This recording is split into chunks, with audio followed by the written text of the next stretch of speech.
It feels like every single week there's a new AI model, and each one is bigger and more powerful than the last. But you have to wonder, how are the companies building them so sure that just going bigger is actually going to work?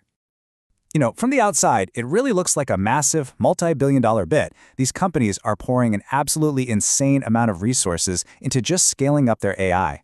How can they be so confident that this strategy is actually going to pay off? Are they just rolling the dice? And the stakes here are astronomical. We are talking about investments that could literally fund space missions or build entire cities from scratch. So understanding the logic behind this isn't just some academic exercise, it's about one of the biggest technological bets in all of human history. Okay, let's get into it. Because it turns out this isn't a gamble at all. There's a secret, a blueprint really. And it comes from a single groundbreaking paper published back in 2020 by OpenAI researchers. It's called Scaling Laws for Neural Language Models. And this paper is the formula that gave the entire industry the confidence to go all in on scale. So these researchers wanted to figure out what really makes a language model tick. What they discovered was that performance isn't about a million tiny details. Nope, it's overwhelmingly determined by just 3 fundamental control knobs, or levers, that you can pull to make an AI better. The first lever is model size, which the paper calls N. The easiest way to think about this is the raw size of the AI's brain, the number of connections or parameters in its neural network. And crucially, they found that the most important part is the non-embedding parameters, which is like the core processing unit of the model. Lever number 2 is data size, or D. This is the AI's library. It's all the text it gets to read to learn about, well, everything. We measure this in tokens, which are just pieces of words, and modern models are reading tens of billions of them. It's a huge amount of information. And the third lever is compute, C. This is the engine. It's the pure, raw horsepower that drives the whole training process, measured in these mind-boggling units called petaflop days. It's the energy that lets the big brain learn from the giant library. Now, what's maybe even more fascinating is what the paper found doesn't matter nearly as much. All these intricate architectural details that people used to obsess over, like how deep or wide the network is or the number of attention heads, it turns out their effect on performance is incredibly small compared to the raw power of those first 3 levers: model size, dataset size, and compute. So, once they identified these 3 main levers, the researchers made their biggest discovery. The way an AI gets better when you scale these things up isn't random or chaotic. Not at all. It follows a predictable, almost beautiful mathematical rule. This quote from the paper just says it all. Performance improves smoothly and predictably. This was the absolute eureka moment. They realized that as you turn up the dials on model size, data, and compute, the AI gets better in a way you can actually plot on a graph. It's reliable. This predictable relationship is called a power law, and what that means is for every big jump in scale, you get a consistent, calculable improvement in performance back. And get this, they saw this rule hold true over 7 orders of magnitude. That is an insane range. It's like a rule that works for something the size of an ant all the way up to a skyscraper. This discovery basically took all the guesswork out of building better AI. And this table here really brings it home.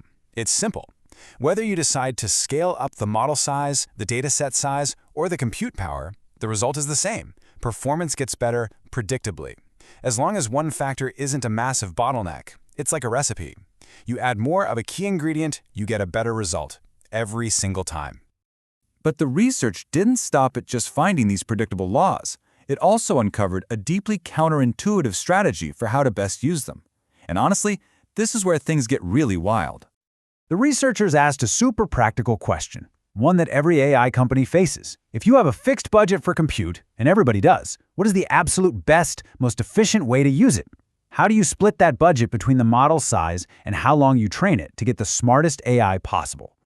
Now, your intuition would probably tell you to take a reasonably sized model and just train it for a very, very long time, until it's learned absolutely everything it can from the data.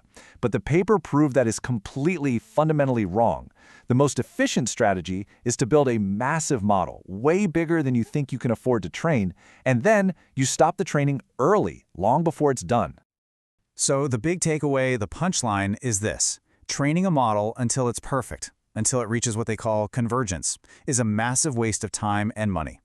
Those final, grinding steps of training give you almost no benefit for a huge cost in compute.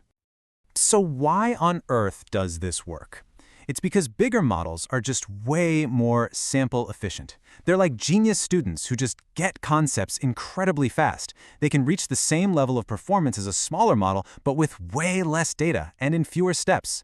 So it's a much better use of your budget to have a bigger brain that learns quickly rather than a smaller brain that has to study for a really long time. So you can see, these findings were way more than just interesting insights. They literally gave the entire AI industry a clear, practical roadmap for the future. This chart right here basically shows you the recipe in action. According to these scaling laws, if your compute budget gets bigger, you should pour the vast majority of that new resource into making the model bigger. You only need to increase your dataset by a modest amount, and the number of training steps, you barely increase it at all. And here's another crucial detail from the paper. The amount of data you need actually grows slower than the size of your model. They found that for every 8 times increase in model size, you only need about a 5 times increase in data to keep everything in balance. This leads to a really stunning takeaway, a line that has pretty much defined the last few years of the AI race. Big models may actually be more important than big data. And all of this leaves us with one final massive question, one that the researchers themselves ask at the end of their paper. If these scaling laws keep holding up, does that mean we found a predictable, almost industrial-style formula for intelligence? A way to just mechanically extract all the knowledge hidden in human language, simply by building bigger and better models? The answer to that is still being written, and we're all watching it unfold.